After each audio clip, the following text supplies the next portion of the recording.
고통에서 제발 해방되고 싶어서 디스크 수술까지 했는데 제발이라고요? 수술을 결심했던 것도 정말 쉽지 않은 결정이었는데 다시 한번 수술을 해야 될지도 모르겠다고요? 그 고생을 또요? 정말 너무 끔찍한 일입니다. 그런데 더 큰 문제는 디스크 재발이 꽤 흔하게 있는 일이라는 것입니다. 오늘 영상에서는 디스크 수술 후에 재발이 대체 왜 일어나며 어떻게 하면 예방할 수 있을지, 재발하면 꼭 수술을 해야 되는지까지 알려드리겠습니다. 디스크 수술을 계획 중이라면, 디스크 수술을 이미 한 상태라면 꼭 끝까지 시청하시고 실천하셔서 재발이 생기지 않도록 해보면 좋을 것 같습니다. 으라차차! 안녕하세요. 정형외과 전문의 박용택입니다. 간략하게 제 소개를 드리자면 으라차차 정형외과 원장 정형외과 전문의 박용택입니다. 척추 내시경 등 최소 침습, 척추 수술을 지금까지 1500례 이상 시행해왔고 스승님과 함께 치료해드리는 환자분들까지 헤아리면 대여섯 배의 환자들의 수술 후의 재활과 회복을 그리고 디스크 재발 방지를 도와왔습니다. 그 경험을 토대로 말씀드리겠습니다. 디스크 수술 이후 디스크의 재발은 경험 많은 척추외과 전문의에게 수술을 받아도 꽤나 흔하게 발생합니다. 실제 세계 여러 기관의 연구에서 발표한 논문들에 따르면 보통 수술 후에 5에서 15% 정도 재발한다고 보고하고 있습니다. 심한 경우는 25%까지 디스크 수술한 사람 중 4명에 1명은 재발한다고 보고하는 논문도 있습니다. 저도 이번 기회에 저에게 수술받은 분들의 케이스를 취합해보니 약 2.3% 정도로 확인되었습니다. 신경 써서 노력했던 만큼 재발률은 높지 않은 편이었습니다. 그동안 수술도 재발이 최소화되는 방식으로 정성 들여서 해왔고 수술 후에 재발 방지를 위한 교육과 관리에 신경을 많이 써왔습니다. 정말 환자분이 이제는 정말 귀찮다 싶을 정도까지 알려드리고 신경 썼던 보람이 있었던 것 같습니다. 하지만 그것과 별개로 대체 왜 재발률이 0%는 아닌 걸까요? 무언가 수술에 문제가 있었던 걸까요? 아니면 0%는 원래 불가능한 걸까요?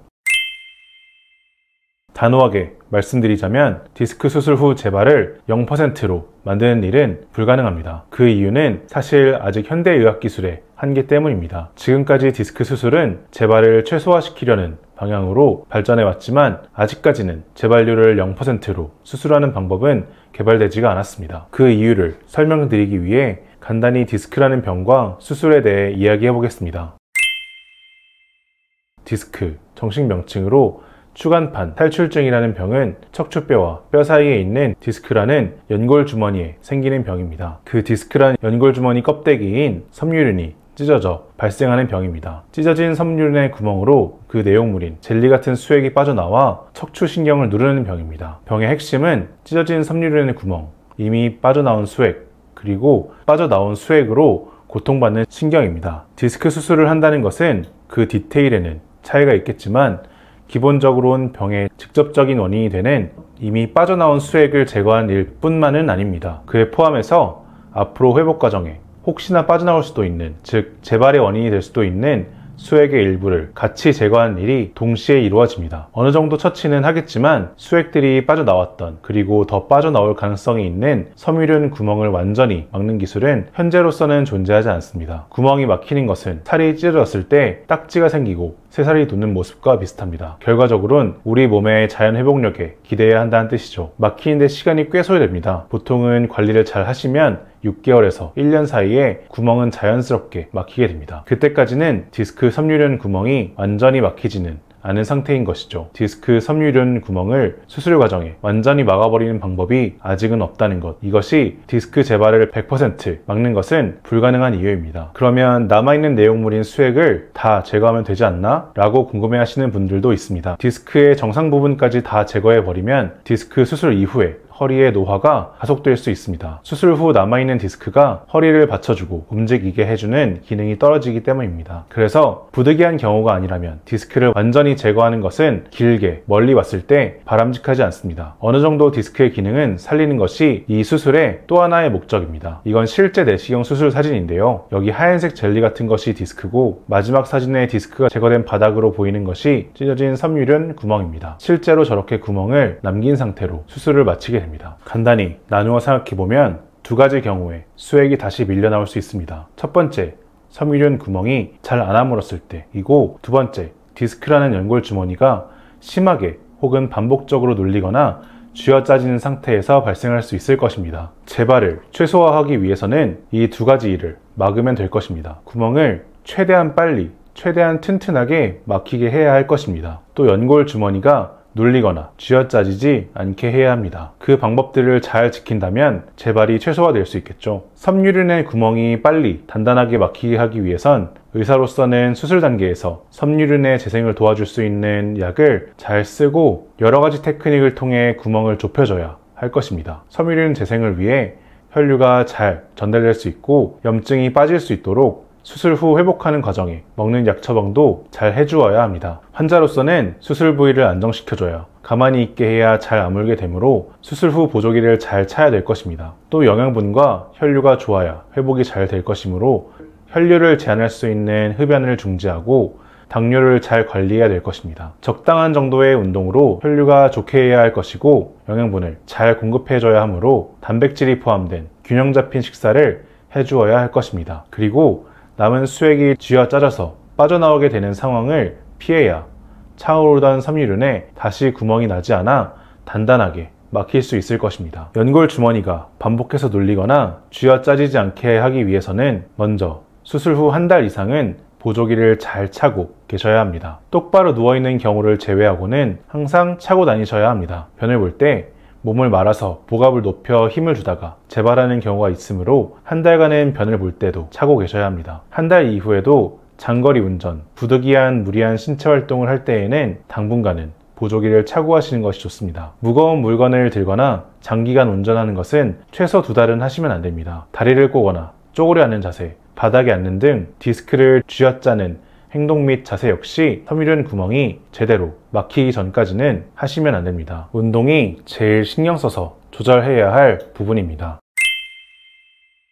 적당한 운동은 혈류를 늘리고 영양 전달을 잘 될 수 있게 도울 뿐더러 신경의 재생에도 도움이 됩니다. 하지만 무리한 운동은 섬유륜을 반복적으로 누르거나 쥐어짜는 효과가 있어 재발의 위험을 높입니다. 운동에 대해서 대원칙 2개를 말씀드리겠습니다. 디스크 수술 후 운동을 함에 있어 첫 번째, 운동은 주치의와 상의하에 그 정도를 조금씩 올려야 합니다. 두 번째, 절대로 증상을 참거나 이겨내고 운동을 하시면 안 됩니다. 통증, 증상은 병의 결과이기도 하지만 몸에서 무언가 손상이 되고 있으니 조심하라고 보내는 신호이기도 합니다. 위험 신호를 무시하고 빨리 회복되고 싶다는 조바심에 운동을 무리하게 강행하다 재발하는 경우를 심심치 않게 보게 됩니다. 운동 수준에 대해서는 일반적인 원칙은 알려드리겠지만 환자마다 디스크의 정도, 수술에서의 특이사항 등 차이가 크므로 일반적인 원칙은 참고하시되 실제 운동 정도는 주치의 선생님과 상의해서 진행하시길 꼭 강조드립니다. 수술 후 최초 한 달간은 허리, 골반이 앞으로 반복적으로 말렸다가 펴지는 동작, 점프나 달리기 등 반복적으로 상하 방향 충격이 있는 동작을 피해야 합니다. 그 동작을 못하게 제한하는 것이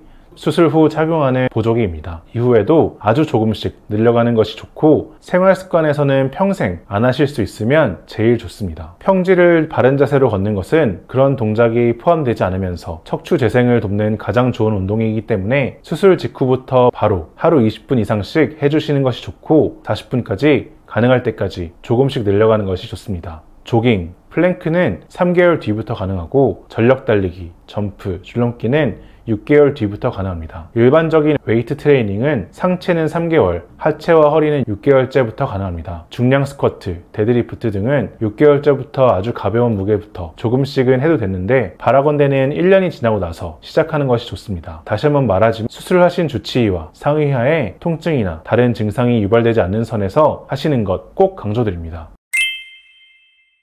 수술 후에 디스크가 재발했다면 어떻게 치료해야 할까요? 수술밖에 방법이 없는 걸까요? 아니요, 그렇지 않습니다. 재발한 디스크의 치료 역시 초발한 디스크와 원칙적으로 크게 다르지 않습니다.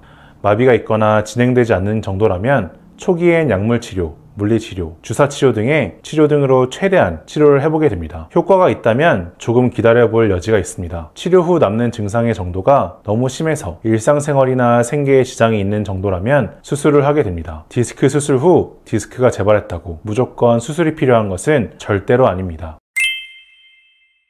요약하겠습니다. 오늘 영상에서 현대의학기술의 한계로 디스크 수술 후에 재발을 완전히 막는 일은 아직은 불가능한 상황이라는 것을 그 이유까지 알게 되셨습니다. 그래서 재발 가능성을 최소화하기 위한 노력이 중요합니다. 의사는 수술적인 테크닉 및 약제를 환자분에 딱 맞게 조정하며 적당한 운동 강도와 시기에 대해 환자분께 잘 알려드려야 합니다. 환자로서도 보조기를 잘 차고 금연, 당뇨 조절, 영양 공급에 신경 쓰며 바른 자세를 취하려 신경 쓰고 알려드린 앉는 자세를 포함한 생활습관 교정을 잘 시행하고 운동을 주치의와 상의하여 조금씩 늘려가야 된다는 것을, 그리고 일반적인 운동이 가능한 시기에 대해서도 알게 되셨습니다. 마지막으로 재발된 디스크라고 무조건 수술이 필요한 것은 아니라는 것까지 알게 되셨습니다. 보통 디스크 수술하신 분들 중 열에 하나, 제가 수술해드린 분들에서는 40~50명에 1명, 2% 대외, 어떻게 보면 높은 가능성이 아니라고 생각하실 수도 있습니다. 하지만 재발을 경험하게 된 당사자로서는 100%로 불행한 일에 당첨된 상황이고, 안 그래도 고생스러운 수술 및 회복 과정을 거친 환자 입장에서 생각해 본다면 재발이라는 것은 무척이나 실망스럽고 슬프고 힘든 상황일 것입니다. 다시 한번 말씀드리지만 재발의 예방이 가장 중요합니다. 그런 일을 한 분이라도 덜 겪도록 저도 제 자리에서 수술법을 갈고 닦고 수술 후 환자분들께 주의사항들을 놓치지 않고 말씀드리고 까먹지 않도록 귀찮게 느끼셔도 반복해 드릴 것입니다. 수술을 결심하시거나 받은 여러분들도 가능하면 재발이 발생하지 않도록 제가 영상에서 알려드린